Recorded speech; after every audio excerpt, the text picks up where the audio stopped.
আসসালামু আলাইকুম। ডেজার্ট না ভাজাভুজি, এই আহ্বানে আপনাদের অভূতপূর্ব সাড়া দেওয়ার জন্য অসংখ্য ধন্যবাদ। এখানে মোটামুটি সবাই ডেজার্ট দেখতে চেয়েছেন, এই জন্য আজকে আমি বানাবো দই বুন্দিয়া।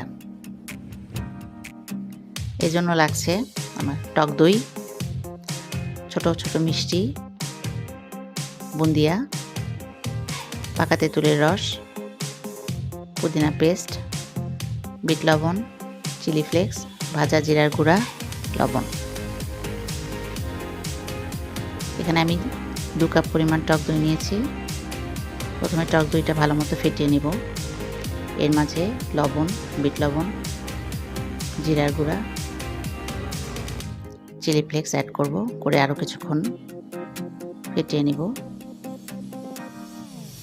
এরপরে দিলাম সামান্য পরিমাণ পুদিনা পাতা পেস্ট, পাকা তেঁতুলের রস দিয়ে ভালো মতো মিশিয়ে নেব।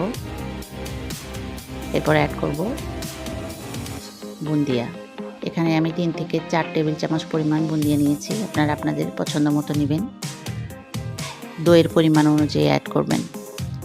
এখন আমি সাজাবো। সাজানোর জন্য ছোট ছোট মিষ্টিগুলো নিয়েছি। এর উপর ভাজা জিরার গুঁড়া, চিলি ফ্লেক্স এবং পুদিনা পাতা কুচি দিয়ে সাজিয়ে নেব। 2-3 ঘন্টা ফ্রিজে রেখে দিতে হবে। এজন্য আমি ফুড গ্রেডেড প্লাস্টিক র্যাপ দিয়ে মুড়িয়ে ফ্রিজে রেখে দেব। এভাবে আপনারা বানিয়ে 2-3 দিন রেখেও খেতে পারবেন। বাস হয়ে গেল আমার দই বুন্দিয়া।